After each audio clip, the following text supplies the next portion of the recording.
Welcome to the NFL. Let's go! Let's go! Titans fans, are you ready for some football? Spartans! What is your profession? Welcome to Two-Tone Blue Nation. By fans, for fans. Two-Tone Blue Nation. Organizing tailgates and events. If you're all about Tennessee Titans football, this is your podcast. And here we go! And here comes your hosts, Big Luke, King Cole, and Austin Hall. Welcome everyone to another episode of Two-Tone Blue Nation Talk, the podcast by fans for fans. I'm King Cole. Tonight we're joined by another special guest as we continue our super fan series. It's Mr. Vincent Love, aka V Love. V, how you doing tonight, buddy?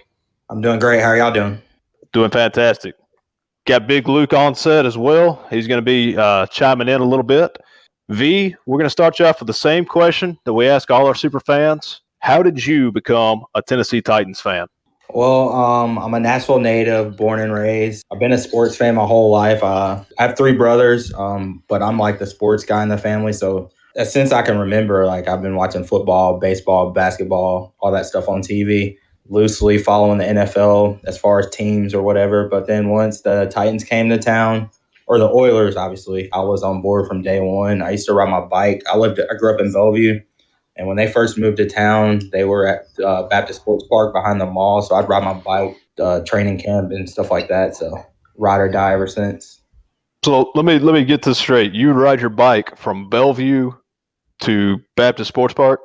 Well, Baptist Sports Park originally was like a trailer behind the mall. So I got you. It was like less than half a mile from my house. So I was about to say, man, that is insane. I get. Yeah, I remember that now. They actually had they had it set up in Bellevue. That was back when Bellevue had the mall. That's been a minute. Correct. All right. So, the name of this series is we call it the Super Fan series. In your words, what makes you a super fan? To tell us, the extent of your fandom. Well, to be honest, I don't really consider myself a super fan. I'm just like a normal guy that is just extremely passionate about the Titans. I mean, y'all see me on Twitter. I kind of get in trouble here and there because I kind of shoot from the hip and I shoot it straight from my perspective. So, I mean, ride or die, good or bad. I mean, that's just me. So I guess that kind of like putting myself out there on Twitter kind of just brought that, I guess, quote unquote, notoriety from Titans Twitter. So, I mean, if people consider me a super fan, that's all great. I mean, but I'm just a normal guy. I mean, I'm the same way.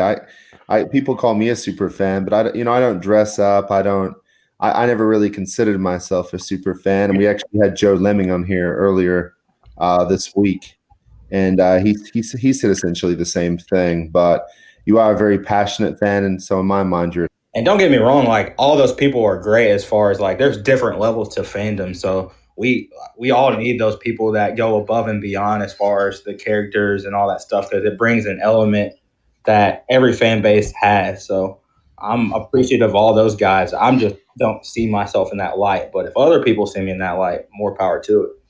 Yeah, we've got like Tight Men, obviously, and Chili Pepper and the multiple others, the Flameheads. So it's really cool. And you look at other fan bases like Ed the Fireman. Yeah. So, yeah, I'm a huge fan of those guys. I just don't dress up. Yeah, I mean, I like to wear my jersey, my hats and stuff. I mean, I think I like to look good every game day, but I don't go above and beyond as far as the costumes. But when it comes to tailgate and all that stuff and get to the stadium at 7 o'clock in the morning, that's where I guess where the super fandom can really shine for me because it's serious. Yeah, I'm all about that. Our group does that too. 6, 7 a.m. We have so many noon games as Titans fans. So. Yeah. All right, V-Love. So now I know as far as mentioning dressing up and costumes and stuff, you don't have to do that to be a super fan. The one thing that I associate when I hear V-Love is high energy.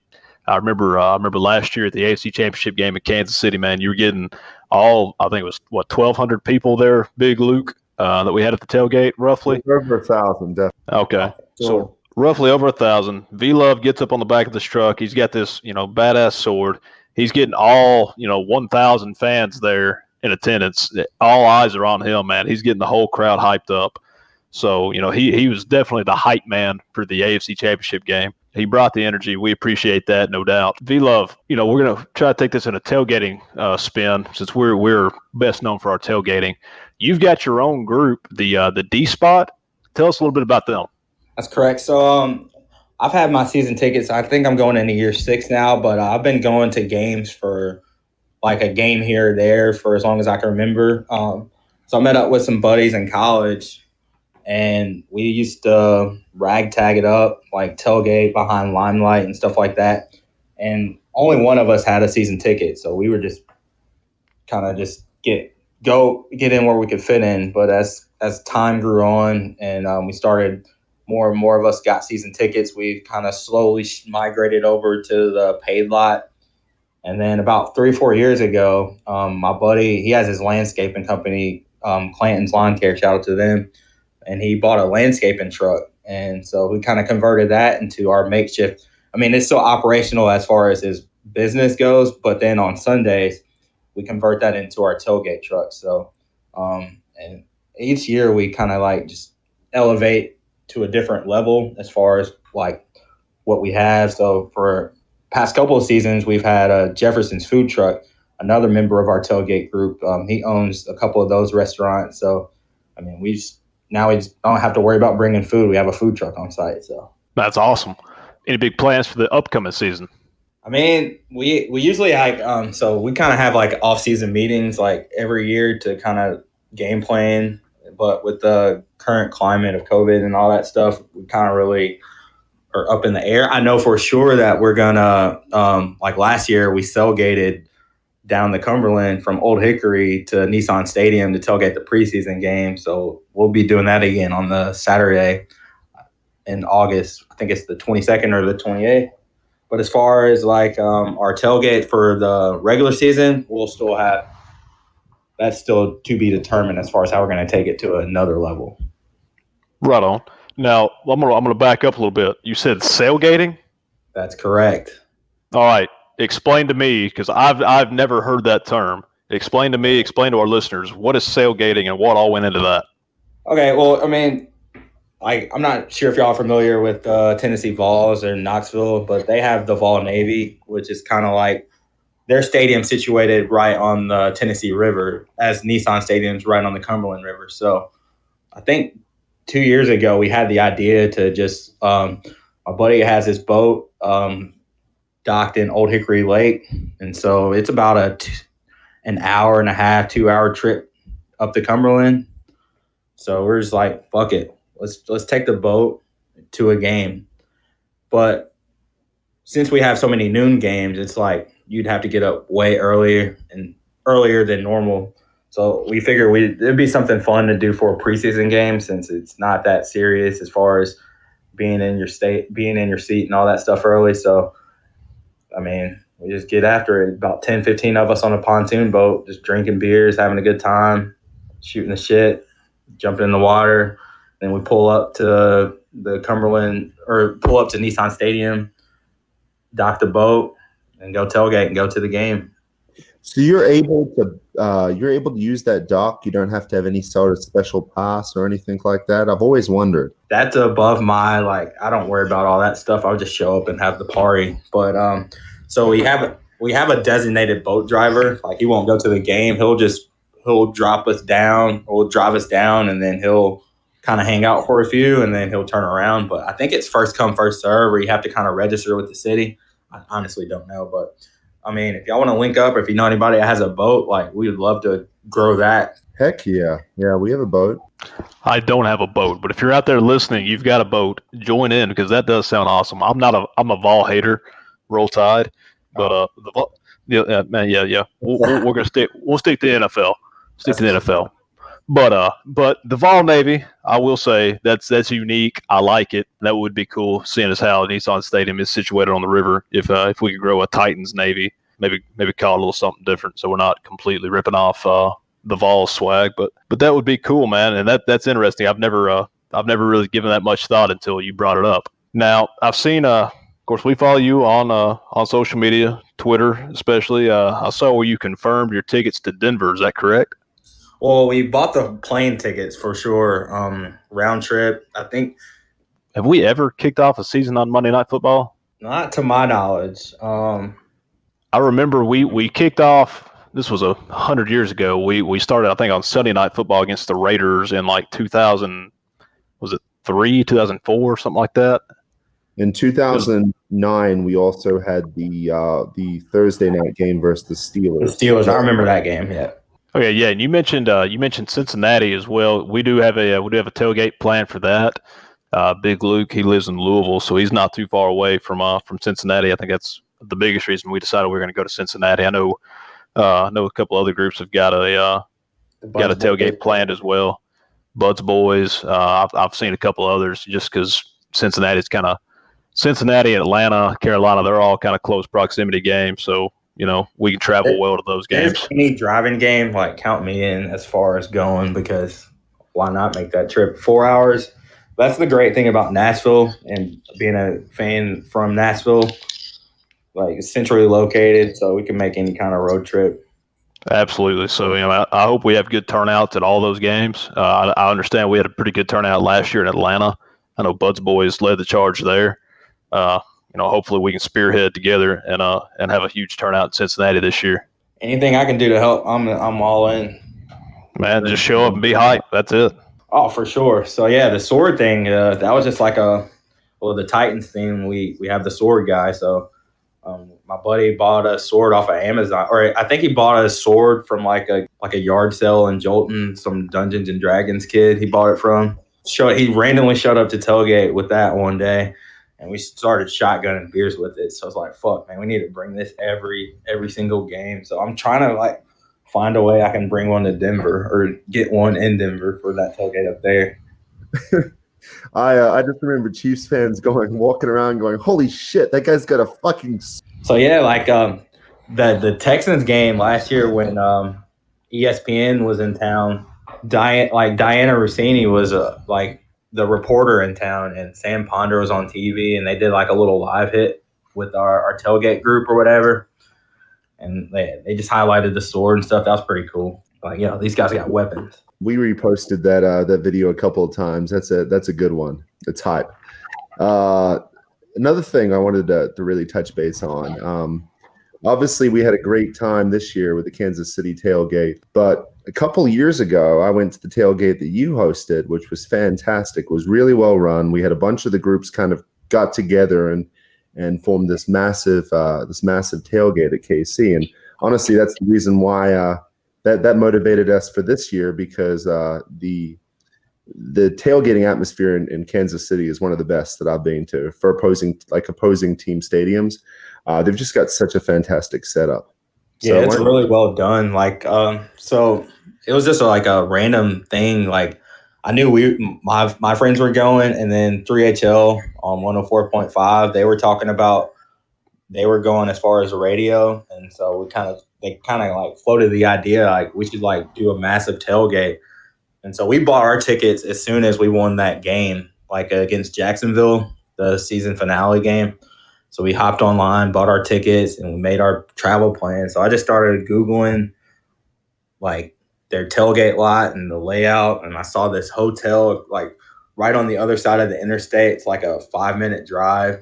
So I was like, if we get our convoy here and we can get as many people as possible, because their tailgate lots are first come, first serve. So get as many people as you can and convoy in and just take over a whole area. And it was even bigger than I honestly ever imagined. And then the Titans got involved, and Bud Light got involved, and all the other groups got involved. So it was dope. It was actually really, really well done, and I appreciate everything the Titans did as well to make that special, along with you and along with 104.5. So it was well done. Actually, funny story, we used the same strategy this past season. We met at the same hotel. They had actually put up a fence, and I want to credit you for that, because I'm pretty sure that's why. They had a fence. They were in total lockdown. You couldn't pull into their parking lot. So we started meeting up at the is it a Denny's? There's a Denny's right next to that hotel. Right next to that. Yep. Yeah, so then the Denny's people started coming out and going, "Hey, you guys can't be out here. No loitering." They put a sign out. So we started lining up on the road right next. Luckily for us, there's like a back road right there that runs by the hotel. And I kid you not, we started lining up there, and I was shocked. The row of cars went further than you could see. It sounds like they were salty from the last time because we kind of took over and we won that game and all that stuff. Yep. But Yep. I guess they got the last laugh this time. Yeah, I'm seriously. And the funny thing is, I ran into a few Chiefs fans, and we kind of tailgated near the exact same spot, really. Yeah, we really did. Yeah, so I was talking to a couple of the Chiefs fans near, and they're telling us, you know what, Lucas, you Titans fans, we never hear about you guys, but the two biggest tailgates that we've seen over the last decade here have both been from Titans fans. So they were highly complimentary of our tailgate, so that's a good representation from our fan base because we don't get the national pub and we're a small market team, but when we show up, we show out, have a good time. I agree. I mean, look at New England this year. New England we had guys driving 18 hours to go to that tailgate. I didn't do it. I was lazy and I flew, but we had multiple group members that rode in a truck with all our tailgate gear for 18 hours to get there to tailgate. So props to our fans, man. I was shocked we had almost, it was almost 500 people, 450 people, I think they guesstimated, that showed up to New England. So yeah, and it looked really dope. Like the FOMO was real for me because like I was on the fence the whole week. I mean, the flights were kind of out of my price range, and as well as the tickets. I knew I was going to go to one of them, so I was like, my hope was that we made it to the AFC Championship and just drive up there, which we did. But yeah, like shout out to everybody that made the trip. Like it's a sacrifice, and it's worth it, especially when we come out on top. So. Yeah, definitely, and it was so funny because there were so many Patriots fans there, and they were coming by and going, "Holy shit! I've never seen a party like this before. You guys know how to do it." And that was the most difficult lot I've ever worked with because the way New England does it is it's you have to go through like this entryway, and they do one car at a time, and so we had a huge line of cars, and because we were all constantly separated, that we were all over the place.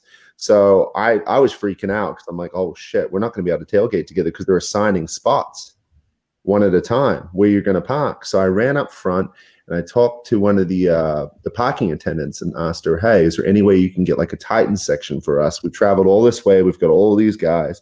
They were super nice. They roped off an area, and then every time they saw someone, we were yelling Titans fans, Titans fans. And every time they saw one, they would point them in that direction, and we just formed this huge group of Titans fans and set up the DJ, and it was incredible. It was such a good setup. It's gonna definitely one of the more difficult areas though. That's awesome, man. Because it would have been real easy for them to be like dickheads about it and just be like, "No, you park where we tell you to," and like, that could have really put a damper. Did either of y'all go in 2018 after that Kansas City game for the divisional round? The last time we played the Patriots. Curious to see how that was compared to. Cause I didn't hear like many favorable things coming out of that weekend. No, Billy Pepper went there and we talked about it. He said there was like a tailgate of like 10 people. There wasn't many Titans fans there. I think a lot of that had to do with the fact that there wasn't a lot of confidence coming from our fan base before that game. I was confident, but a lot of our fans didn't think we stood a chance against the Patriots. This time was different. This time I felt like we really thought we could win this game. They had just lost to Miami. They weren't playing well, and we were on fire. V, I'm going to steer us back to some actual football talk and get away from the tailgating a little bit. As far as the draft went, the offseason as a whole for the Titans has gone, what's been your takeaway? Are you impressed with what we've done? Do you think we're a better team going into this year than we were last year? And just kind of give me your thoughts on the Titans offseason. Well, I mean, I'm glad we re-signed Tannehill or re-up with Tannehill. I mean, he's when you do what he did last year on a historic tear and took us to that height, I mean, you have to run that back. And I feel like A.J. Brown's a stud. Jonnu Smith, like, we didn't really do much as far as we kept a lot of things in place, and then we just got younger and faster in areas that need to be younger and faster. Like, it sucks to see Jarrell go, Delaney Walker go, Logan Ryan go, but that's the business. Like a lot of fans are like, I'm an emotional fan as well. Like I say a lot of dumb things, yada yada. But at the end of the day, you have to be able to separate the business from the emotional. Like, and when you take a step back, we got better on paper as far as the things that we need to do to kind of get back to where we were last year and then take it to the next level, hopefully. Right. I think J-Rob's done a good job of keeping pieces in place that, the core of the team. Tannehill coming back was a smart move. I've heard a lot of stories coming, especially from Arthur Smith. Arthur Smith referenced that Tannehill was able to call his own plays. He had full control of the line of scrimmage, change plays, flip plays. He was kind of the coach on the field, and that was a big reason why they wanted to bring him back. A lot of Derrick Henry's runs, from what I think I read that same article or whatever, that what Tannehill did on the field, calling checks, and Arthur having that full confidence in him to be a general, and a lot of Derrick Henry's runs were based on audibles that Tannehill did at the line, which, no disrespect of Mariota, but I mean, that speaks volumes for me as far as Tannehill was in his first year with that system. Mariota's been with Arthur Smith in various capacities throughout his entire career. And for Tannehill to come in year one, bide his time as the backup, and then come in and immediately put forth what he did, I mean, that just speaks volumes for me. So, like, I feel like we're set at quarterback for the next 3, 4, 5 years. Absolutely, man. And like I said, it was in such a night and day difference when he stepped in and took over. Even in the Denver game, we didn't score, but I mean, he marched us right down the field, and I think he forced a pass there at the end, just trying to make something happen out of a desperation attempt. But then the following week against the Chargers, that was the following week, correct? Chargers. Yeah. So following week comes out. I think his first pass of the game was a laser to Jonnu Smith across the middle. And from that moment on, I was like, okay, we've got a quarterback in that is actually going to move the ball down the field. And again, no disrespect to Marcus. I loved Marcus, but, the team definitely got accelerated by Tannehill's presence on the field. The deep ball, too. He helped us out with the deep ball. Oh my gosh, the play action, all that stuff. Oh, yeah. Every time they bit on Henry, he just throw it right over the top. And it was a thing of beauty. So props to him, man. And while we're all gushing over his arm, I'm going to go ahead and speak a little bit about his legs. Man, he dude's athletic, and I get tired of hearing the same. Well, he used to play receiver. They give us that fun fact every time he does something remotely outside of the pocket. But I mean, the Kansas City game, the regular season Kansas City game, where he's coming down, he's marching that 2-minute offense. I think he ran for a first down on third and long. Puts his shoulder down, trucks a defender, and then the 2-point conversion there at the end where he just, he gets stood up at the goal line and just keeps driving his feet and puts it in. I mean, that's hard-nosed football, and you don't see a lot of quarterbacks that are willing to do that. Even that Raiders game where he threw that pick and then he just absolutely mauled dude down and stuck his ass. Like, if that didn't get you jacked up for a quarterback, nothing will. That's athleticism right there. Like, the speed he showed, and he's used that to escape the pocket, create more time to throw downfield and stuff. So I feel like if Vaccaro goes down this year, we can throw Tannehill in at strong safety. Just let him play both sides of the ball. I wouldn't be mad at it. All right. So as far as the draft goes, were you in the inner circle this year? I was, but then I wasn't. It was a cluster shit show as far as the virtual inner circle went. Obviously, everybody watched it.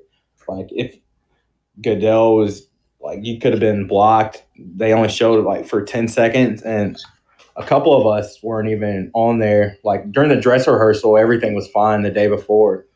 But then on the day of, like, I don't know what the hell happened. But so they left me and another person off for whatever reason. So no shit. It happened with a lot of fans. I noticed that there were a lot of, like, black boxes. Mm-hmm. And yeah, I didn't like the fact that Goodell was standing right in front of the fans. I think they should have done it a little bit like better. A full screen showing fans before, during, or after the pick, and just it was cool, but I mean, what else are we gonna do? So I was just hanging out in front of the computer watching the draft, and it was cool because the Titans, like, but ever since Amy Adams Strunk has took over, I mean, everything's been top notch. So, like, I think they hooked all of us up with a gift card to the pro shop just for being patient and sticking with during the draft. They didn't have to do that. Like, they didn't have to do any of it. Like, we got the draft hat and got a couple koozies and stuff like that. So overall, it was a good experience. I mean, something I've never done before. Amy's awesome. She comes to our tailgate. She's very involved with the fans. I mean, it's night and day. I've been a season ticket holder now for 10, 11 years, and I've been going to every game since I've moved to the States. So yeah, it's night and day different. Absolutely. You didn't like Tommy Smith? He sucked, but I did buy my season ticket after the year we went 2-14. So I mean, that's just how the type of fan I am. Like, I had an opportunity to get in with some friends in section 125. We started he had 2 tickets, and then now we have maybe 10 or 15 of us in that row in row Z, and a couple seats are scattered around in 125. So that's our goal as far as, taking over the tailgate lot and lot D, done that. And now we're taking over section 125. So. That's fantastic. Speaking of taking over sections, what about what happened in Kansas City? I was really impressed with that. Yeah, tried to, but it was still a hell of a lot of red, but you could see that blue. But their atmosphere is on point. Their stadium is shitty, but their atmosphere is on point. So I hope one day that we can get back to having full stadium, full of Titans fans, not just full of fans from all of the other teams. Yeah, I'll take a shitty stadium with a great atmosphere any day. That's why I'm excited for Green Bay this year. I'm all about the atmosphere, man. So I want Nissan to be rocking again. I don't really care about all the bells and whistles. I don't need to. I don't either. I don't want a new stadium. I like my seat. They can spruce it up, but I don't need a fancy dome. I don't need a retractable roof. I don't care about the Super Bowl coming to Nashville. They don't want to come to Nashville because we don't have a fancy new stadium, and they can stay the hell out because they saw how we did the draft. They saw we partied, our uniform unveiling, we partied.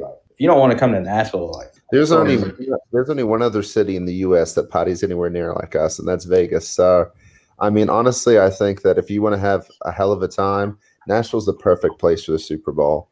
I don't care about who cares about the cold weather. I think we're the perfect. It doesn't get that cold here. It snows once every. And this past winter was mild as hell. I barely wore a coat. It was just hoodie. It's basically hoodie season from October to February. Yeah, and wasn't the 2006 Super Bowl played in Florida and it rained the entire time? You had monsoon. That was the year Rex Grossman. Yeah, I think Rex Grossman fumbled the snap 6 times in that game. Yeah, and Peyton Manning won the MVP, which was complete bullshit because it was the running game and Bob Sanders and then Adai and was it Dominique Rhodes? They did all the work that game. I'm still shocked that I like Peyton. He was a Vol, but I can't believe. Well, I feel like it's as good a time as ever to remind all the Titans fans, fuck the Colts. I hate the Colts. Fuck the Colts. So and Peyton, fuck you too. I don't care that you played at UT. I don't like UT. We've already established that.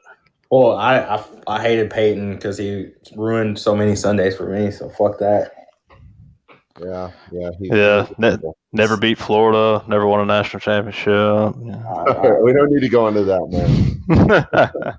All I remember is every single time we played the Colts, it was a slow and painful death. Jeff Fisher kicks the field goal.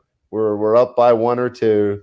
All of a sudden, it's Peyton just down the field in the final minute, gets them all the way down, and kicks a field goal to win the game. Hell, not just Peyton, Andrew Luck. We were so damn cursed with the Colts.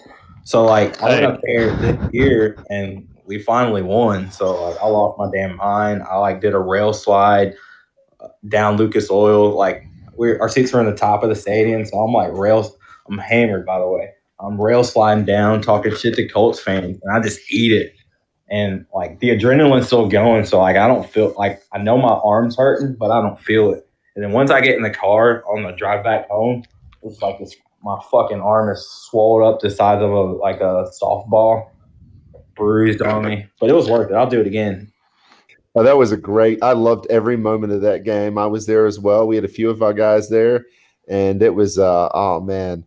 Let me tell you, their atmosphere sucks, though. I don't think it's that great. Yeah, it's all old people that don't stand. It's miserable. It's like a church crowd. It's quiet. They pump in noise. It's a nice little stadium, but the atmosphere sucks. Yeah, the stadium's actually, it looks huge from the outside, but when you're inside, it's really not that big. I think it actually holds less than Nissan, which was surprising to me because it's not a massive. It looks massive from the outside, but then you get inside, you're like, oh, this is not that big of a stadium.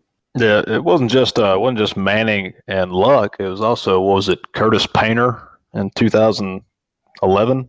Don't remind me. We lost. We didn't make the playoffs because of that game. That was the game they hadn't won a game all season, and they beat us. They had like a 50-yard run up the middle. I remember. And then they still drafted Andrew Luck and continued to kick our ass for years after that. We 0-10 against Andrew Luck. Fucking sucked. If they'd have just won one more game that year, they'd have got RG3 instead of Andrew Luck. That's unfortunate for us, isn't it? God, that sucks. Well, we got Jake Locker. I'm going to start drinking at 10 o'clock at night. Hey, my God. That's good. All right, V, what'd you think of the draft? We talked about the inner circle. We talked about your experience with that. As far as the selections went, do you have a favorite pick? Do you have a questionable pick? What were your impressions on that? Well, I've learned now to let J-Rob do his thing. There's way too many fans that are like sideline GMs and. Oh, you don't have your GM license? I've got my GM license. I know Luke's got his. But the pick I'm hype about the most is the Darrington Evans. As far as I think Smash and Dash 2.0 is coming to Nashville. Like you got that element of Derrick Henry. I mean, he can take it to the house, obviously. But then you got the little guy who can do that as well. Will change your pace back. And then Christian Fulton from LSU. If you draft a DB from LSU, like the success rate, the hit rate in the NFL for those guys is through the charts. So that's why I was cool with us getting not re-signing Logan Ryan because we're getting faster, younger, and cheaper. So I love Logan Ryan as a leader, but I think we're overvaluing him a little bit. He's not a $10 million player. There's not many corners in the league that are worth $10 million plus. And at his age, for sure. Yeah, and he's approaching 30, and he got exposed a little bit in the KC game. They're definitely taking advantage of his speed. They kept putting Hill, they kept motioning Hill on him, and he torched him. And we needed to upgrade that position. And honestly, if there's a guy that can play without speed, it's Malcolm Butler. Malcolm Butler, I think, is just better at that. Yeah, him being out last year kind of really, like him being out for the year kind of took us a step down. And then, as you said, we definitely got exposed secondary-wise in that AFC Championship game due to the lack of speed vertically from the slot position or nickel position. That we had the guy. God, what was his name? We had a guy that had been on the team for maybe 3-4 weeks, out there playing like 80% of the snaps. We signed him from the Cardinals late in the year.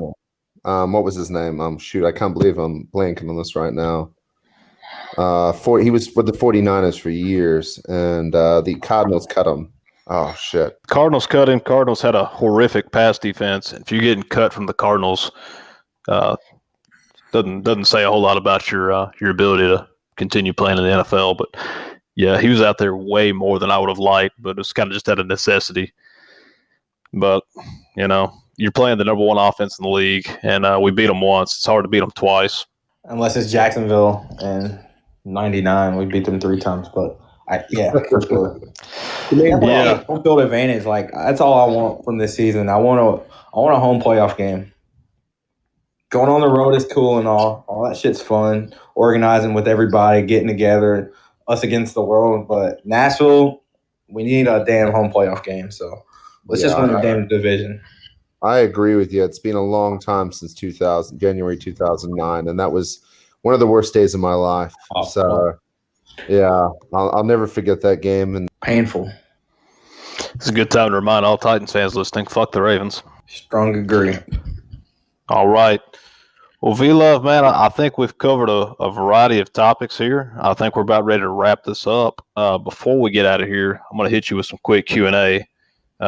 You can answer this rapid fire if you want, or you can take some time to think about your answers. I'll go rapid. Big deal. Go rapid fire. All right, man. I like to hear it. You ready? Yes, sir. All right. You're able to go back in time. You can change the outcome of any regular season game in Titans history. Which one are you changing? Fuck. Damn, now I need some time to think about it. No, you said rapid. Regular season, okay. I want us to win on the McNair Eddie George retired jersey day. Like the second game or the home opener this year, where it was hot as hell, hottest game in Nissan Stadium history. The field caught on fire. We're sweating bullets, and Mariota does not. Yeah, that's the game I want to change. Win that game. We get a home playoff game. Fuck the Colts. All right. So, favorite food or drink at a tailgate?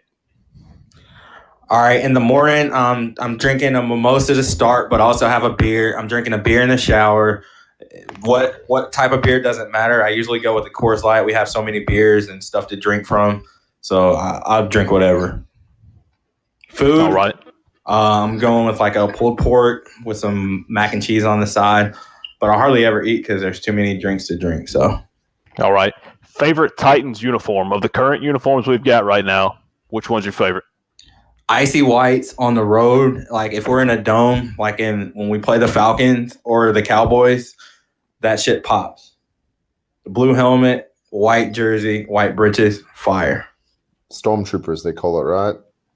Well, not necessarily, not technically because of the helmet. Stormtrooper helmets are all white, so yeah.